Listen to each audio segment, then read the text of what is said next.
This is the new Nothing CMF Phone 1, and I don't say this very often, but I think this is a genius product. CMF is a new budget sub-brand of the company Nothing, so we're talking a phone that costs £200 or $250, and it's actually a little bit crazy what these guys have just pulled off for that price. I mean, the first thing you'll notice is this doesn't feel like just a single product launch. This is an entire ecosystem, and it's a really fascinating one. So let's get the phone out first. There's a lanyard, which is not something you tend to see launch with a phone. One case, two cases, no, three cases.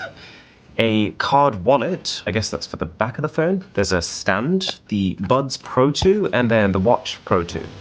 And it all feels very new, because we've seen plenty of budget phones before, but what you don't often get is a budget accessory ecosystem like this, all designed to work specifically around that budget phone as the centerpiece. Everything has, well, on one hand, a slightly cheap, thin, plasticky feel to it, but then on the other hand, it's all really tastefully designed. It kind of feels like all of these products have had high-end thought and care put into them, even if the physical materials and the finish are more basic. So like these are the CMF Buds 2 Pro, and even though they're very light and clearly not a luxury item, they still feel sophisticated and intentional in their design, not like a cheap version of something that the company would rather you buy. And then the Watch Pro 2.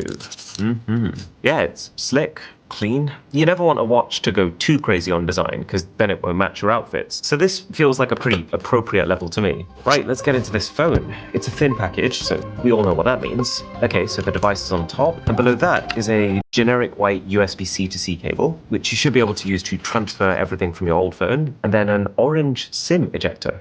Right, peel time.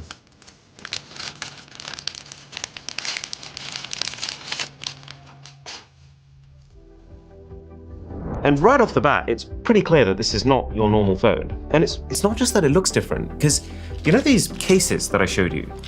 These are actually backplates. So if you look inside the packaging they came in, you'll see a bunch of other stuff, like this tool, which is both a SIM ejector and a screwdriver that allows you to take off these 4 screws on the back of your phone, after which you unwind this circular piece and your plate pops off. And this is a pretty big deal for a number of reasons. One, that repairing this phone is going to be a lot easier and I hope cheaper than almost any other phone, but that part's not confirmed. Two, that you don't need a case anymore. You can actually use your phone naked, guilt-free, knowing that if you ever do something stupid, you can just swap the backplate out for, I mean, it's not even that much money. £29 is what they're charging for these kits, including the tools. The third thing is it means you can mix and match. So I really like this orange back. It swaps out the slightly cheap feeling, very scratchable plastic for a more grippy, less scratchable vegan leather type finish. And it's bright orange, so let's put it on. But then I'm looking at the orange SIM tray, the orange circle screw thing, and the silver screws that come with it, and thinking, silver screws are pretty nice, but for the other parts, I think I prefer the black ones. So I have just created my own two-tone finish on my phone, and that's actually sick. But the best part of this is that Nothing has actually gone one step further to actually create an ecosystem around these weird screws, and I don't even know what to call this. From now on, this is the circle spinny thing. So if I want a phone stand, for example, unscrew your circle spinny thing and screw the stand in. And yeah, the stand itself isn't anything particularly special. It's not breaking new grounds in materials science, but if you decided that you want a phone stand, then what better way to have a phone stand that doesn't need you to apply a sticky pad onto your case, but instead physically screws into your device itself? It feels way more secure and also way more intentional, like your stand was designed specifically for your phone. You want a lanyard? Same thing. And I feel very confident that it's going to support the phone because it's bolted to it. Or like, there's no MagSafe wireless charging baked into this phone, right? You can't just slap one of those Apple wallets onto the back of this and expect it to hold. But screw this CMF wallet enclosure in, like this. That's very secure. And now you have your magnet to be able to attach your wallet on top of. And this thing can hold like 3 cards? This whole thing reminds me very much of a mentality that I discovered in India. It's called Jugaad. It means frugal innovation. Inventive ways to use what you have to achieve things that would normally require more resources. Because just by properly thinking this through before building it, this company has genuinely achieved a really high level of functionality without making it cost them any more to build this thing. You're actually getting something here that you can't get just by paying through the nose for a higher end device. Like, nothing has managed to make something that gives their $250 phone a tangible leg up over my $1,200 phone. And that is absolutely amazing. My mind is kind of whirring at the possibilities. Like, I'm just thinking as an example, what if you use this screw and this screw to add a permanent lens attachment to your cameras? You know, instead of those ones that you have to clip on and anything more than a light breeze will remove for you. Now, I would personally be a little bit worried about things getting inside. They have managed to get an IPX2 rating, which is basically very minor water protection and nothing for dust. And I think it's somewhat telling that that's the max rating they could get, because yeah, anything designed to be taken apart this easily is obviously not particularly well sealed. And also, as cool as the circle spinny thing is, I do find it a little bit uncomfortable just because it sticks out.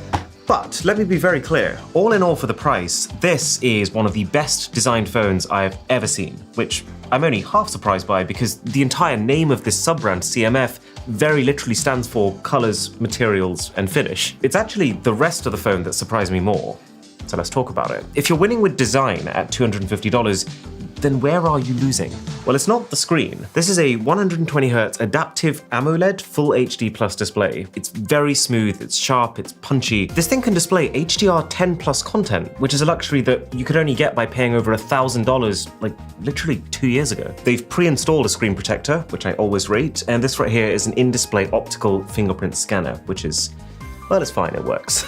Even the brightness, which is one of the first things to go, is actually pretty good. The company's advertising a 2000 nit peak brightness, but you'd only achieve that in very, very specific situations. More typically, this thing can go up to a max of 700 nits in normal brightness and then 1200 nits in ultra bright outdoor environments, which means that in the absolute worst case scenarios, you might have to squint a little bit, but you'll pretty much never struggle to see it. The only thing I would complain about, and I am being quite nitpicky here, but the bottom bezel is slightly thicker than the other bezels. And this is particularly interesting because I remember having a conversation with Carl Pei, the CEO, when he launched the Nothing Phone 2. He was basically explaining how much extra effort, cost, and engineering is required to just push this bottom lip down a tiny little bit to even it all out. And he made the decision to still do that on those more expensive Nothing phones. But now we're looking at a phone which is basically half of that cost. I guess he's decided to let some of those design ideologies slip a little bit. Fair compromise though, I still can't think of a better screen than this for $250. So surely you compromise on battery then?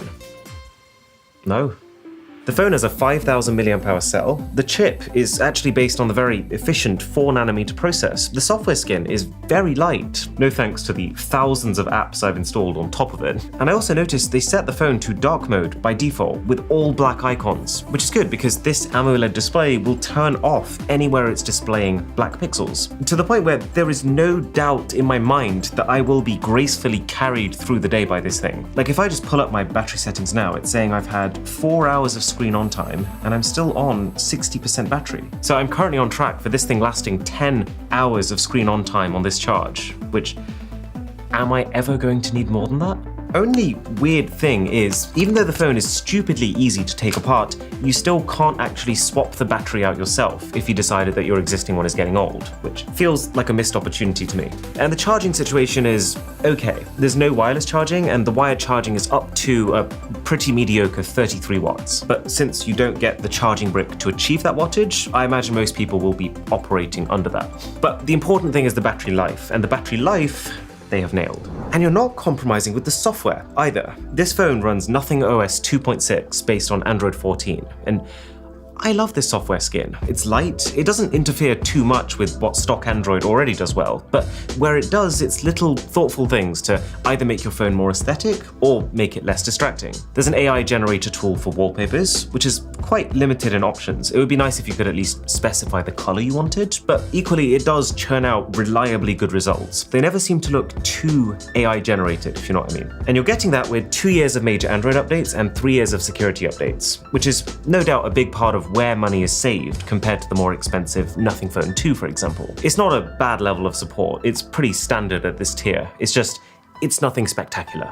But it's the chip inside this phone that, for me, was the biggest wildcard. I had no idea what to expect. The phone's got 6 GB of RAM on the base model and 128 gigs of storage. Interestingly, expandable storage with up to a 2 TB SD card. And it's paired with a MediaTek chipset, the Dimensity 7300. And the reason that I didn't know what to expect is, well, at least on paper, the Dimensity 7300 is actually less powerful than the 7200, which someone please explain the math to me. But anyway, this is what that looks like in practice. So this is the latest game from Hoyoverse, the company who made Genshin Impact. And providing I'm on game mode, which you can access by just swiping in from the left, I can play it at a pretty acceptable frame rate, hovering at mostly high settings. But even though there is a liquid cooling system on the inside, I have noticed the performance declining with prolonged gaming. So if I don't want it to get laggier, then I'll get a more stable experience if I go down to medium settings. So if you factor in that this is as demanding as mobile games get, then there isn't anything that you won't be able to play,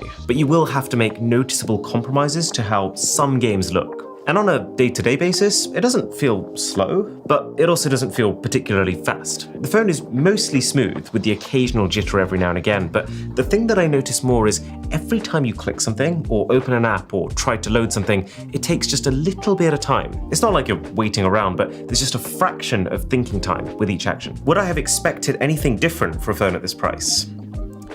No, not really. It's actually just that most of the phone is so good that it makes you forget how much it costs, and I'm actually, in my mind, benchmarking it against much more expensive devices. Audio is probably the most obvious downgrade I noticed. It's just a very simple mono speaker at the bottom. You don't get any kind of stereo effect using the earpiece as a second speaker, and you lose a little bit of the sophistication of your music when listening through it. But I also wouldn't go as far as to say that it's a bad speaker, and it is actually rather loud. So then, what this really came down to for me was the cameras. If nothing managed to do all of what they've done and also smash it with the cameras, then this thing was going straight to the Hall of Fame. But equally, this is where I was expecting a big, noticeable dip in the phone experience. So I slowly approached that camera button, fully ready to lose a chunk of respect for this device. But do you know what? These mad lads have kind of done it. So the phone has 2 cameras, but it's a little bit of a weird one because the top camera is actually just an assist camera. You can hold your finger over it and still perform basically every single function of your phone's camera. The only thing that you can't do without it is add the portrait mode effect to your shots. So if I take this photo while covering the lens, it'll look like this. If I take the same photo after having removed my finger, it will look like this. What do those photos look like? Well, very nicely detailed. You have plenty of room to zoom in further and they will still look sharp. The wide aperture and decent sensor size gets you some nice foreground-background separation and mostly flawless high dynamic range. I say mostly just because it's absolutely spot on for big scenes where there's an overexposed sky, but it often misses the small things like a bright light bulb in your shot that needs controlling. And you know what? The video has no right to look this decent. The phone shoots 4K footage at 30 frames per second, and it doesn't feel particularly noisy, which you might expect it to since this phone's chip doesn't have the best image signal processor. It doesn't feel massively unstable, which you might expect it to given that this camera has no optical image stabilization. And the focusing isn't jittery, which you might expect it to given that there's no laser autofocus or anything close to it. The hardware of these cameras is nothing special for the price, but it's the attention to fine-tuning what is there. That's the reason that you can record footage like this. Now, for me, there are 4 things that I felt have been a bit lacking. The color science is perfectly fine with most flowers and objects, but it's faces that it really struggles with. It's not abysmal, but side by side with a top-end phone, it becomes very clear how much of that super intelligent fine-tuning that you might have come to expect that you're missing out on. Portraits, which feel pretty fine in isolation, but again, next to a top-end phone, it doesn't take a detective to see the subtle nuances being lost. The zooming experience is pretty bad. The fact that there's no dedicated zoom camera, combined with the lack of AI intelligence to know what to do without it, means that zooming in 10 times here really does feel like you just took a photo at 1 time and blew it up 10 times. It's not pretty. And then finally, there's no ultra-wide camera. And I can kind of see why, because obviously they're not going to have a lot of spare budget to add in a good one, and so adding in a cheap one just for the sake of it might make the overall camera feel worse, but it is still a lacking feature. The key thing to bear in mind though is compare this camera to any phone in its own price range, and I would say it's at least as good. I just want to make it clear what you're not getting. So the long and short of it is, the CMF Phone 1 is maybe the most instantly recommendable phone I have ever used. We've seen this formula before. company launches a new sub-brand, company wants to generate hype for that sub-brand. So company makes the first offering in that sub-brand particularly generous. Point being, it might not stay this way, but that doesn't change the fact that for what this is right now, at this price, it feels like a complete steal to me.